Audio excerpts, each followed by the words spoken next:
esta mañana, si Dios quiere, vamos por fin a terminar esta serie de mensajes que tiene este título. Hemos puesto Pirámide de la Sabiduría, que es igual que el libro que inspiró esta serie de mensajes.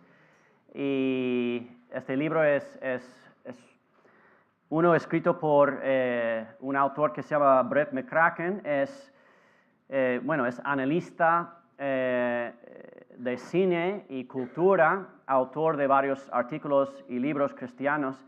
Y este libro en particular me ha hecho pensar en cómo ser seguidor de Jesús en este mundo moderno, con sus desafíos únicos.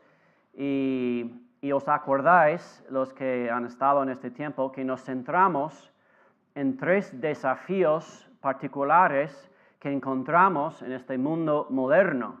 Tenemos en primer lugar, creo que tenemos aquí en la pantalla, el desafío de la información ilimitada.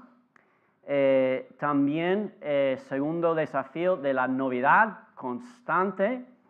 Y tercero, el autoenfoque o egoísmo que todo nuestro mundo moderno y la tecnología y sobre todo nuestro smartphone pues nos impulsa hacia estos 3 desafíos. Y además propusimos que estas 3 características de la vida moderna son responsables en gran parte por un crecimiento alarmante de 3 problemas o enfermedades, podemos decir, enfermedades, hasta tal punto de que empezamos esta serie llamando esta realidad el triple pandemia de nuestro tiempo.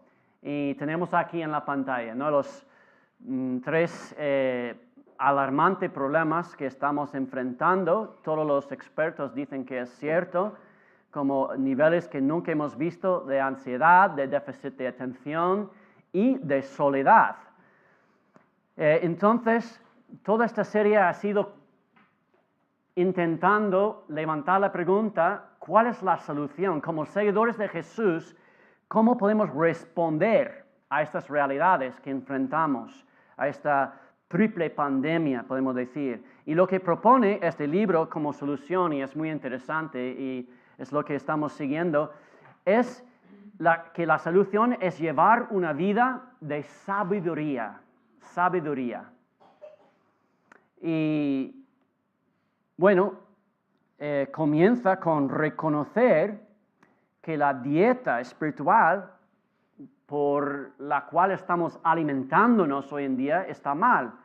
Esta dieta constante, información ilimitada, novedad constante, autoenfoque, nos está enfermando espiritualmente, alejándonos cada vez más de una vida equilibrada de la sabiduría de Dios. Entonces, la solución que propone es abrir nuestros ojos, en primer lugar, a esta realidad, tomar decisiones de volver a fuentes saludables, volver a una dieta equilibrada en la vida que nos ayudará a llevar una vida contracorriente, una vida sabia en vez de una vida de ansiedad, distracción e egoísmo. Pero ¿cuáles son estas fuentes saludables? Pues por eso tenemos el gráfico que hemos estado trabajando durante esta serie, y cada semana, durante estas semanas, hemos estado profundizando un elemento de esta pirámide de sabiduría. Hablamos de la palabra de Dios, como vemos aquí, como fundamento. Luego hablamos de la iglesia, la comunidad, el pueblo de Dios. Hablamos del beneficio de la naturaleza, que es otro libro de Dios.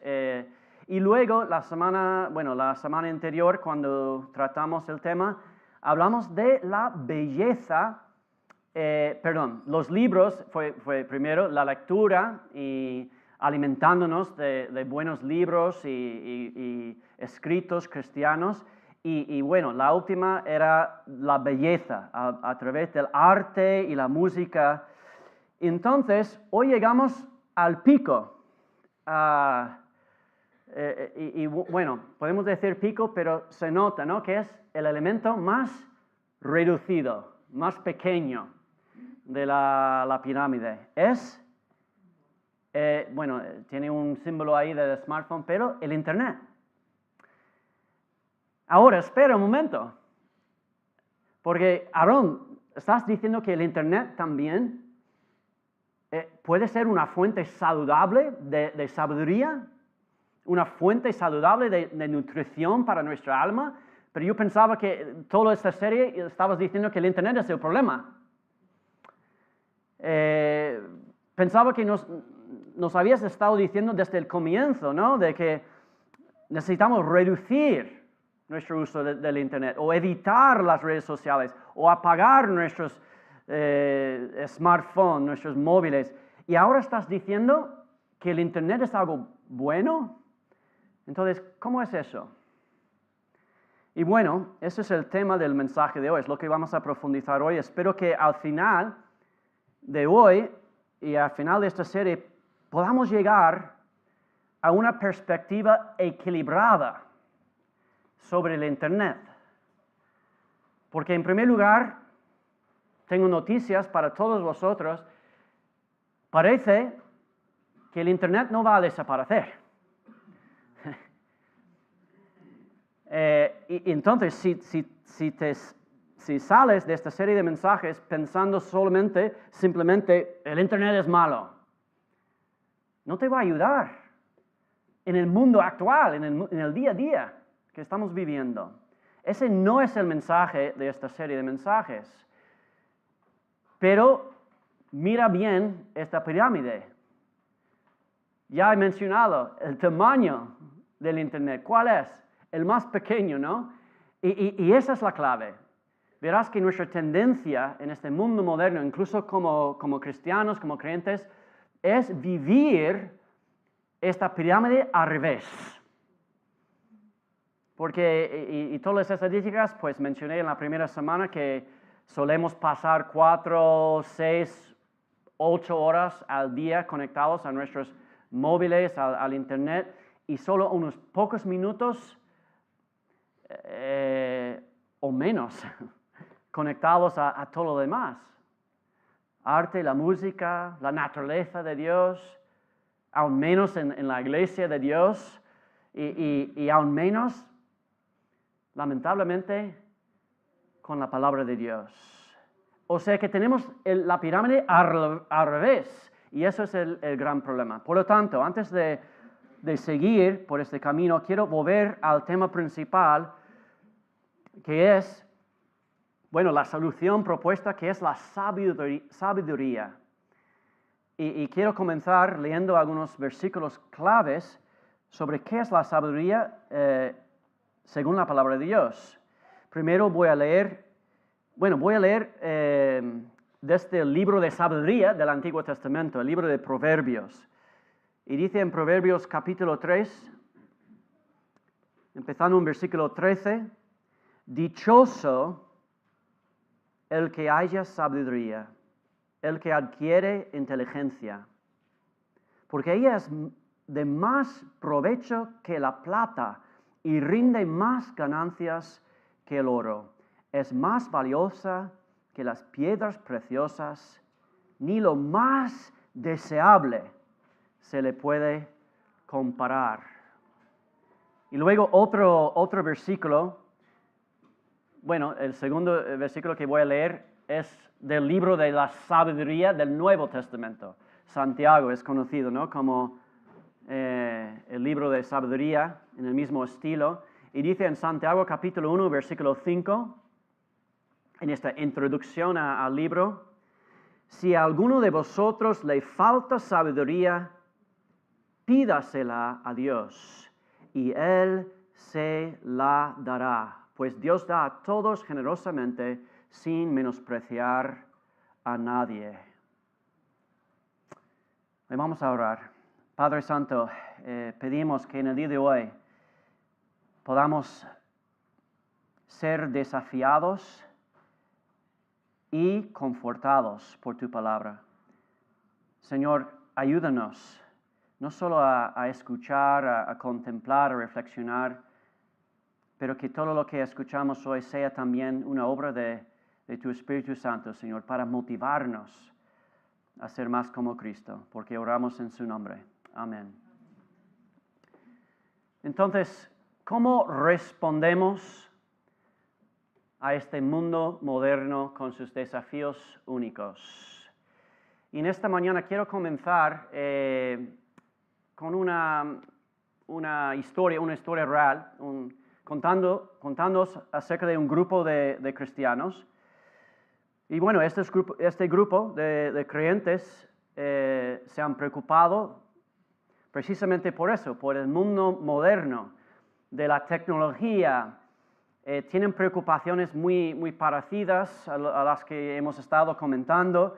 Les preocupa mucho el ritmo acelerado de este mundo moderno, esta prisa y esta novedad constante. Les preocupa que la tecnología incluso está volviendo a la gente perezosa, que cada vez hay más máquinas que hagan nuestro trabajo por nosotros, de modo que la gente no valore el trabajo duro. Les preocupa la desintegración de la familia, que las familias cada vez más no viven juntos, no permanezcan juntas. Les preocupa que la educación, el sistema, sobre todo la educación superior, les lave el cerebro a nuestros hijos para que creen mentiras y filosofías huecas. Les preocupa la tendencia hacia el egocentrismo, el orgullo, un mundo que se centra en la apariencia externa, la ropa para ser muy sexy, pero nunca o casi nunca en la belleza interior y el carácter. Un mundo cada vez más centrado en sí mismo, en lugar de centrarse en la comunidad. Y entonces, ¿qué han decidido? Este grupo de cristianos han decidido tomar decisiones fuertes y rechazar estas tendencias, estos modos de vida moderna. Han decidido centrarse en la familia, en la comunidad, en el trabajo duro y fomentar el culto diario en la familia. Creen mucho en tener familias numerosas, muchos hijos, en hacer de la iglesia el centro de su comunidad y valoran el trabajo duro, incluso manual, y no tanto en usar todas esas máquinas modernas para tomar atajos en el trabajo. Y no solo eso, pero valoran lo que es vestirse de manera sencilla, modesta, no enviar a sus hijos a lugares lejanos para que vayan a universidades o escuelas, sino que hacen mayormente la educación en casa, ¿no? El homeschooling. Bueno, también han formado en algunos sitios sus propias escuelas, han formado comunidades cristianas que se apartan de este mundo y todo lo que hacen tiene un propósito para promover una mejor forma de la vida basada en la palabra de Dios y en una vida que promueve la familia, la iglesia, el trabajo duro y la sencillez de vida. Y todo eso es realmente bueno. Es increíble, ¿no? Y en la próxima diapositiva quiero compartiros algunas imágenes reales de esta comunidad. Ahora tenemos.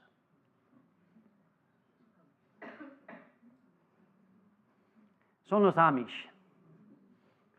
Y donde vivo yo, bueno, yo crecí en algunos años, primeros años de mi vida, en este estado que se llama Pensilvania, donde hay la comunidad más antigua y más fuerte de los Amish. Ahora están extendiéndose por todo este valle que se llama el río Susquehanna y están llegando a donde viven mis padres, en otro estado, en el estado al lado que se llama Nueva York. La descripción que acabo de daros de su deseo de rechazar las tendencias del mundo moderno son descripciones de hace 150 años, de sus propios documentos. ¿Me explico bien? Todo lo que ellos querían rechazar del mundo moderno, estaba hablando de hace 150 años. Las máquinas que rechazaban no eran ordenadores ni internet, rechazaban tractores, coches, radios. ¿Y por qué os estoy dando este ejemplo de los Amish? Porque creo que lo que vemos aquí es una tentación que tenemos como cristianos. Y una de nuestras tentaciones es retirarnos o desear retirarnos de este mundo moderno viendo lo que hay, viendo las tendencias no cristianas, viendo los retos que van en contra de la palabra de Dios. Queremos tratar de protegernos, aislarnos, hasta congelar un estilo de vida, porque vemos que está cambiando tan fuertemente, tan rápidamente, desapareciendo el mundo que conocimos. Y lo que quiero destacar en esta mañana es que este libro y esta serie de mensajes no está tratando de alentaros a convertirse en Amish, ¿vale?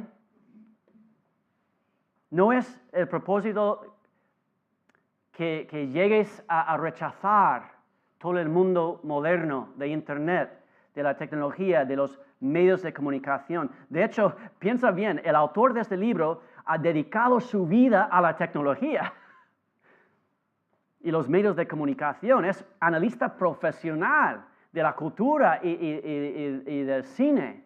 Se gana su vida escribiendo artículos y críticas sobre películas, música, tecnología. Y él no está diciendo simplemente, desconéctate del Internet. Deshágase de tu smartphone. No está diciendo simplemente, rechaza el mundo moderno y forma una comunidad que preserva un estilo antiguo de la vida. No es ese el mensaje. Hermanos, el Internet, como he dicho, parece que no va a desaparecer. Y formar otra comunidad Amish, por mucho que sea una tentación, una comunidad que rechaza el Internet, que se separa del mundo, eso no es lo que Dios nos está llamando a hacer como creyentes en Jesús. Jesús mismo dijo en Mateo capítulo 5 y versículo 14, en su famoso Sermón del Monte, vosotros sois la luz del mundo. Una ciudad en lo alto de una colina no puede esconderse, ni se enciende una lámpara para cubrirla con un cajón. Por el contrario, se pone en la repisa para que alumbre a todos los que están en la casa. Así brille vuestra luz delante de todos, para que ellos puedan ver vuestras buenas obras y alaben a vuestro Padre que está en los cielos.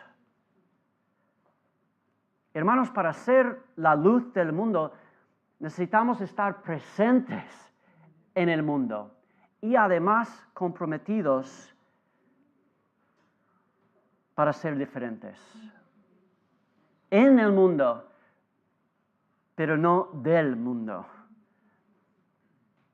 Y ese mundo hoy en día implica también el Internet. Entonces, ¿cómo lo hacemos? ¿Cómo adaptamos una dieta cuidadosa de tecnología de tal manera que promueve la sabiduría, una vida espiritual saludable, una vida que florece, que hemos visto en nuestra definición de sabiduría? Necesitamos encontrar formas saludables de hacer del mundo de Internet, el mundo del smartphone, una fuente de bondad y de sabiduría en nuestras vidas. Entonces, quiero compartir rápidamente 4 consejos que vienen de este libro y quiero nombrarlos porque creo que son consejos sabios de cómo usar el Internet. Primero, dice este autor que debemos entrar en el Internet con propósito.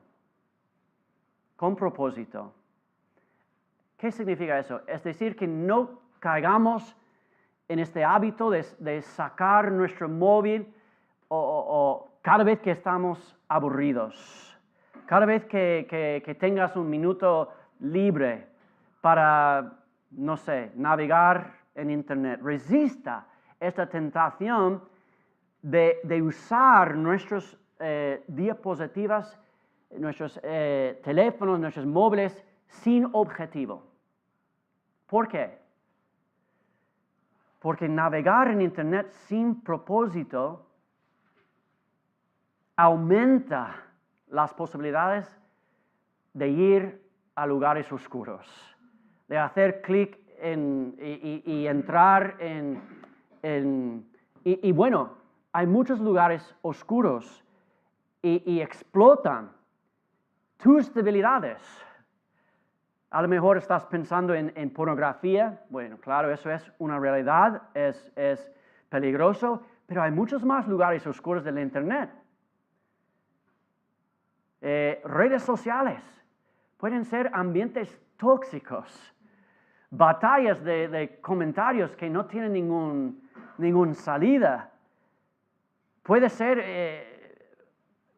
entrar en cualquier algoritmo que tiene preparado para ti el Google, gracias a toda la maldad de mi país, gracias a Google. ¿Para qué? Para alimentar tu subcultura tóxica favorita. O comprar cosas que no necesitas. Cuando podrías invertir este dinero en algo valioso, algo de tu familia, algo del reino de Dios. Me encanta lo que encontré, este autor cristiano, se llama Justin Earley, escribe sobre la necesidad de llevar una vida más intencional, y él escribe lo siguiente: en lugar de llenar tus momentos libres navegando por Internet, sería infinitamente más útil para ti reservar ese tiempo para mirar las paredes. Qué fuerte, ¿no?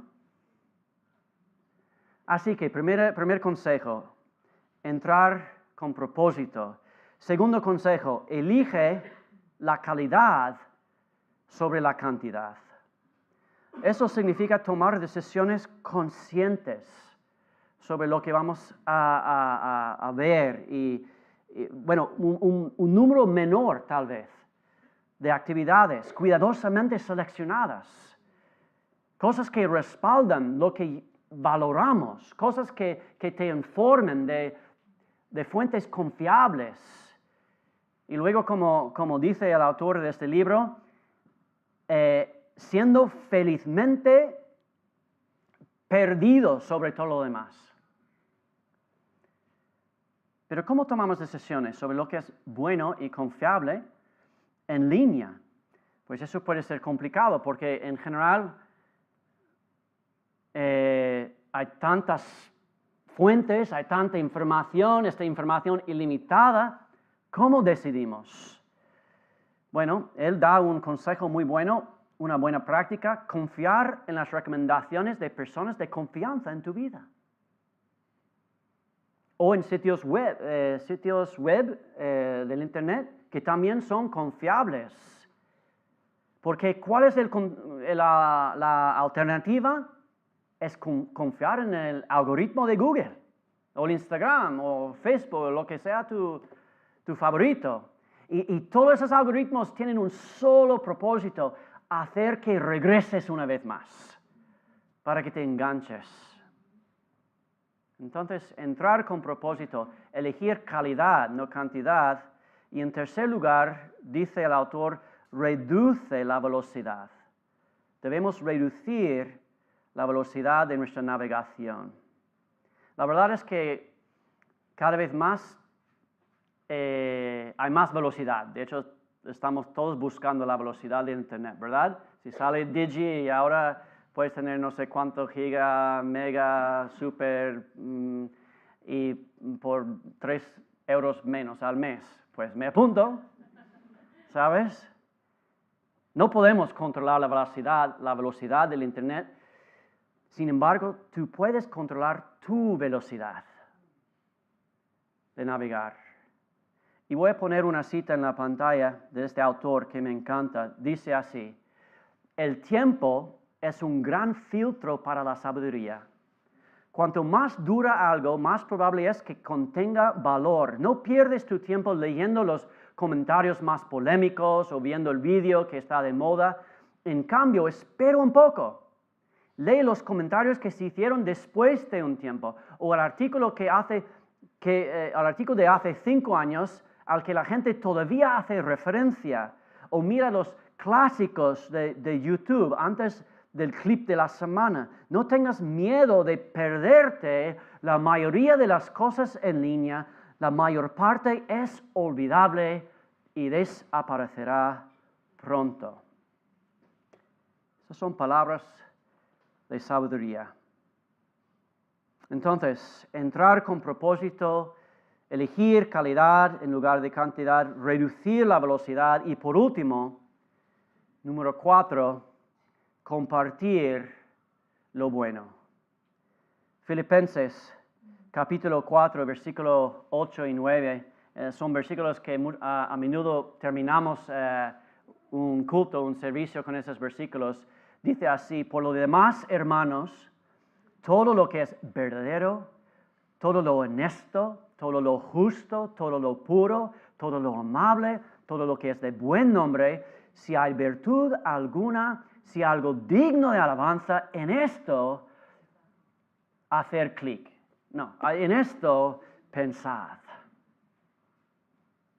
También tengo una cita de C.S. Lewis, autor querido de cristianos. Dice en su libro Reflexiones sobre los Salmos: creo que nos gusta elogiar lo que disfrutamos, porque la alabanza no solo expresa, sino que también completa el placer.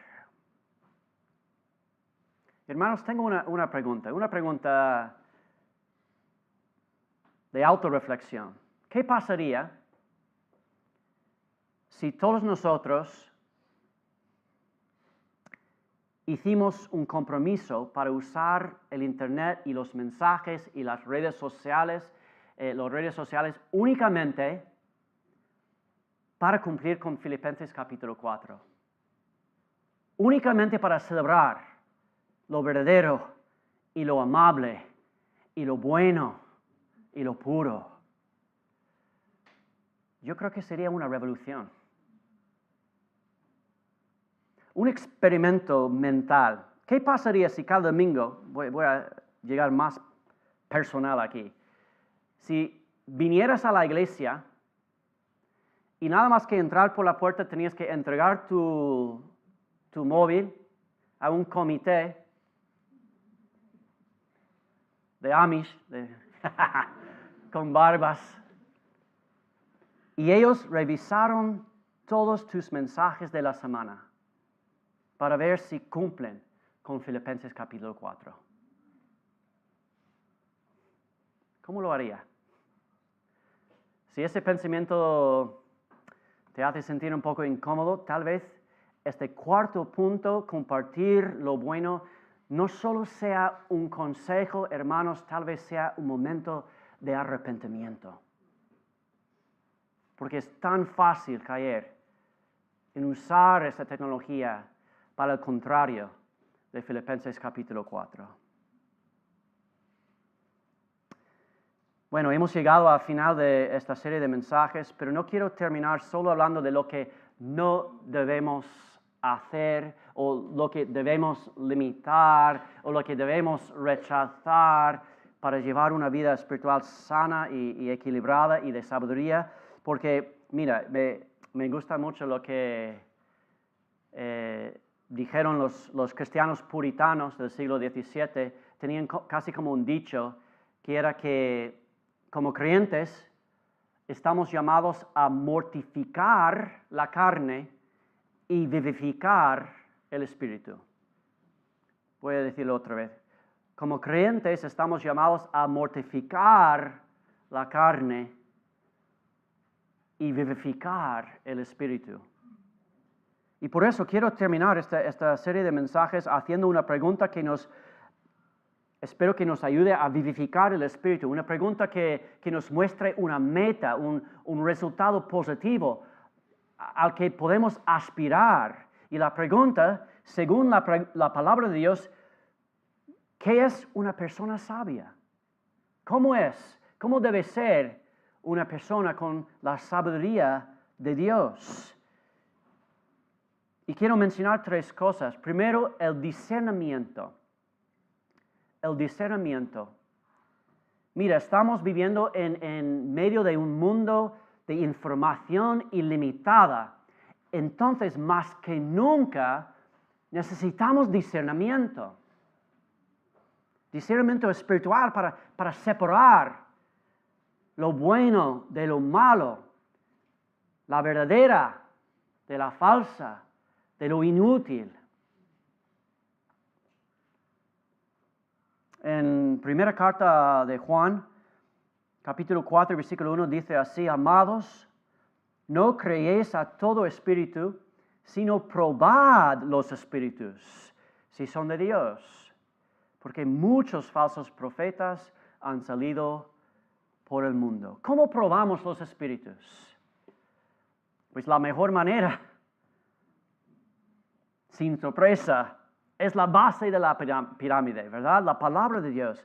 Pasar más tiempo leyendo la palabra de Dios, más tiempo estudiando la palabra de Dios, más tiempo meditando en la palabra de Dios, más tiempo hablando con los demás creyentes sobre la palabra de Dios, escuchando mensajes y podcasts de pastores y maestros de confianza basados en la palabra de Dios. Más tiempo con la palabra de Dios que navegando por internet. ¿Sería posible? Hebreos capítulo 4 y versículo 12 dice acerca de discernimiento: ciertamente la palabra de Dios es viva y poderosa, y más cortante que cualquier espada de 2 filos. Penetra hasta lo más profundo del alma y del espíritu, hasta la médula de los huesos, y juzga los pensamientos y las intenciones del corazón. Hermanos, eso es poderoso. Un poderoso fuente de discernimiento. La palabra de Dios. Pues sigue en el siguiente capítulo y versículo 14. En cambio, hablando de los que no tienen sabiduría, y luego dice: en cambio, el alimento sólido es para los adultos, para que tienen la capacidad de distinguir entre lo bueno y lo malo, pues han ejercitado su facultad de percepción espiritual. En primer lugar, discernimiento. Discernimiento, necesitamos discernimiento. En segundo lugar, una persona sabia, una vida de sabiduría, es una persona que tiene paciencia. ¿Y qué quiero decir con paciencia? No estoy hablando solamente de que, bueno, los niños se portan mal, no voy a gritar, no voy a perder la calma. Mi vecino está haciendo ruido, cálmate, Aarón. El dormir no es un ídolo, ¿no? No estoy hablando de solo este tipo de paciencia. Estoy hablando en respuesta a un mundo de constante novedad. Un mundo de, podemos decir, alimentación de comida rápida. Necesitamos más que nunca un espíritu de paciencia. Tenemos que elegir con cuidado nuestros alimentos, comerlos, mastigarlos lentamente. No sé si alguno de vosotros has tenido que decir una vez a uno de sus hijos: más despacio, come más despacio. Te vas a atragantar, ¿no? De hecho, yo sigo diciendo eso casi todos los días a mi gata. pero no aprende. Yo creo que es gata perro y ataca a su comida. Pero ser paciente es difícil. 1 Corintios y capítulo 13 habla de lo que es ser un cristiano marcado por el amor. Y me encanta, en versículo 4 dice así, el amor es paciente, primera cosa. Es bondadoso. El amor no es envidioso, ni jactancioso, ni orgulloso. ¿Sabes por qué el amor es paciente? Porque Dios es paciente. El amor viene de Dios. Como dice en 2 Pedro, capítulo 3 y versículo 9, el Señor no tarda en cumplir su promesa, según entienden algunos la tardanza, más bien Él tiene paciencia con vosotros, porque no quiere que nadie perezca, sino que todos se arrepientan. Hermanos, en este mundo actual, en el que la información fluye gigas por segundo, las novedades son constantes, debemos cultivar la virtud de la paciencia, la voluntad de ir más despacio, de procesar las cosas en la vida, en lugar de vivir una vida de simplemente intentando recopilar la información al máximo y las experiencias al máximo, lo más rápido que podamos. No, debemos ser pacientes. El autor de este libro lo dice así, me encanta. Voy a poner otra cita del libro. Dice, la sabiduría se parece a ir contra la corriente del espíritu de nuestra época, caracterizado por los periodos de concentración cortos, y optar en su lugar por momentos más largos y profundos. Se parece a dejar de lado los dispositivos cuando estás sentado en la iglesia o frente a un amigo en la mesa de una cafetería. Se parece a la alegre satisfacción de no saber qué sucede, feliz y ajeno de las 14 controversias de Twitter que han aparecido y desaparecido en el transcurso de una semana. En este mundo actual de información veloz, novedad constante, debemos esforzarnos para cultivar la virtud de la paciencia, la voluntad de ir más despacio, procesar las cosas bien en lugar de simplemente recopilar información y experiencias. Y por último, el discernimiento tenemos, la paciencia y por último, una persona sabia muestra humildad. Hermanos, en respuesta a un mundo centrado en uno mismo, un mundo tan egoísta, un mundo de constante selfie, un mundo de entrar y poner tus experiencias, tus opiniones en cada momento, necesitamos más que nunca la humildad. Necesitamos reconocer que por mucho que la tecnología nos ponga a nosotros en el centro de todas nuestras decisiones, diciendo que tú y yo son los que más importa, pues no es así. No somos los mejores, ni somos la máxima autoridad.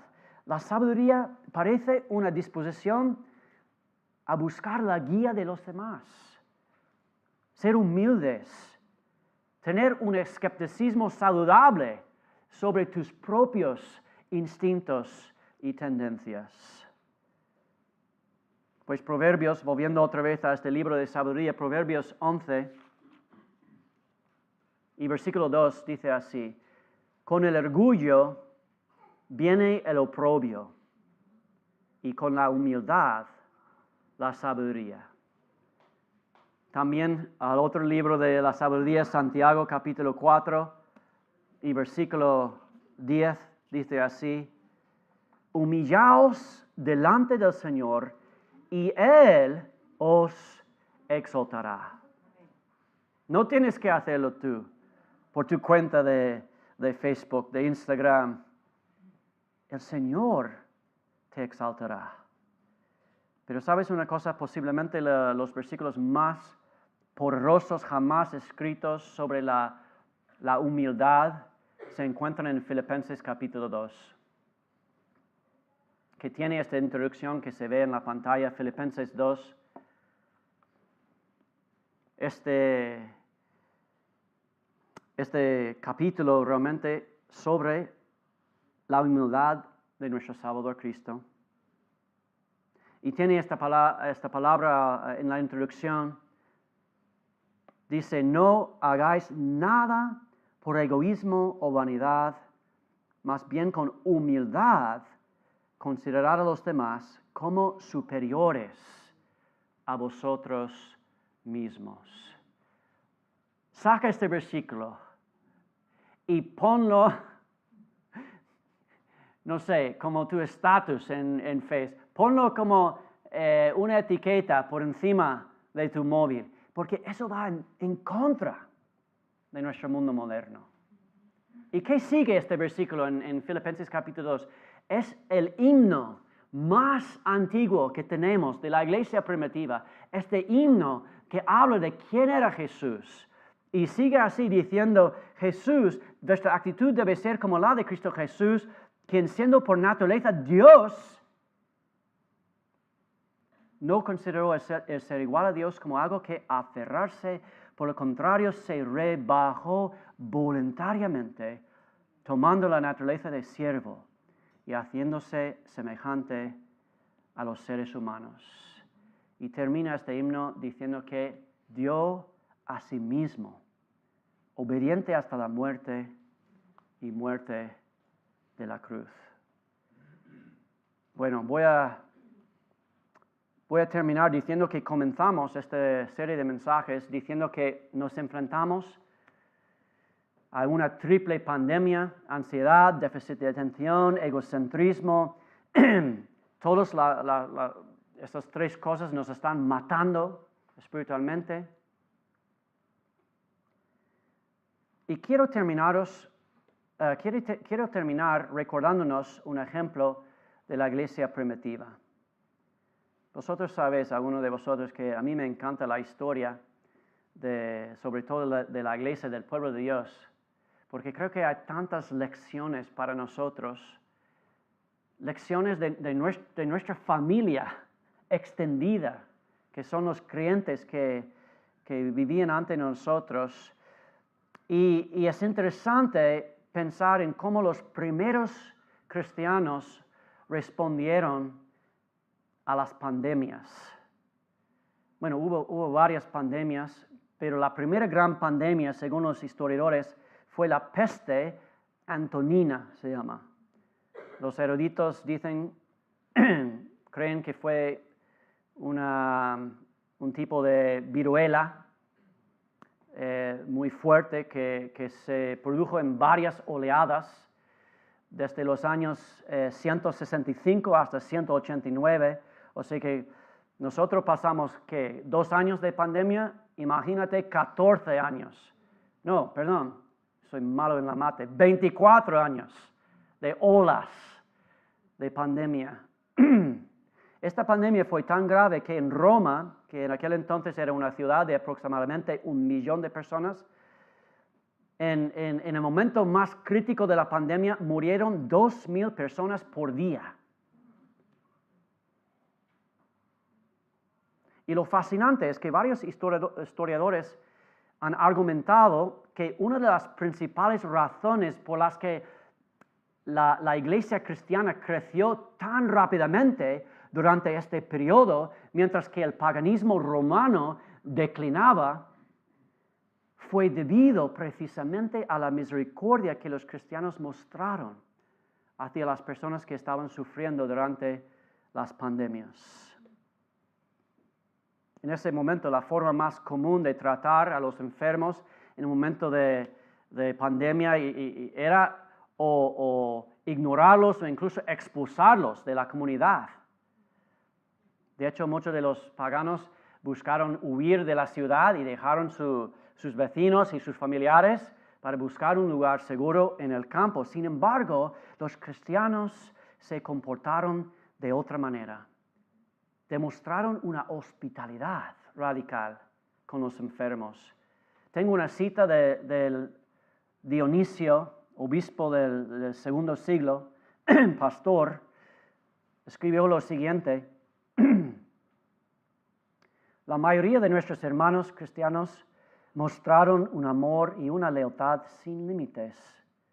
Sin hacer caso del peligro, se hicieron cargo de los enfermos, atendiendo todas sus necesidades y atendiéndolos en Cristo, y con ellos partieron de esta vida serenamente felices, porque fueron infectados por otros con la enfermedad, atrayendo sobre sí la enfermedad de sus vecinos y aceptando alegremente sus dolores. Y muchos, al cuidar y curar a otros, transfirieron su muerte a sí mismos y murieron en su lugar. Hermanos, los primeros seguidores de Jesús no se apartaron de la cultura, no se apartaron incluso en medio de pandemia. Todo lo contrario, se involucraron. Su cuidado de los enfermos, su disposición de dar hasta su propia vida por los necesitados, los distinguieron en una cultura que priorizaba el interés propio. Y tú y yo seguimos el mismo Jesús. Porque si es verdad que estamos en medio de una pandemia tecnológica, estamos llamados a ser diferentes, estamos llamados a estar involucrados, no solo sabios y apartados, pero lo suficientemente sabios para entrar en el lío, para ser sal y luz en medio de esto, para cuidar a los enfermos y hasta dar nuestra vida por los que están sufriendo. La palabra de Dios dice en Colosenses capítulo 2 y versículo 3, en Cristo están escondidos todos los tesoros de la sabiduría. Hermanos, Jesús es nuestro ejemplo. No solo nuestro ejemplo, Jesús por fe nos da su espíritu de sabiduría. Este espíritu es tuyo, vive en ti y te guiará. Gracias, Señor, gracias por desafiarnos con tu palabra, Señor. Gracias por darnos ejemplo, no solo en tu pueblo, pero en tu mismo Hijo Jesús, de cómo entregar nuestra vida, Señor, de cómo involucrarnos en este mundo. Y, Señor, pido que si hemos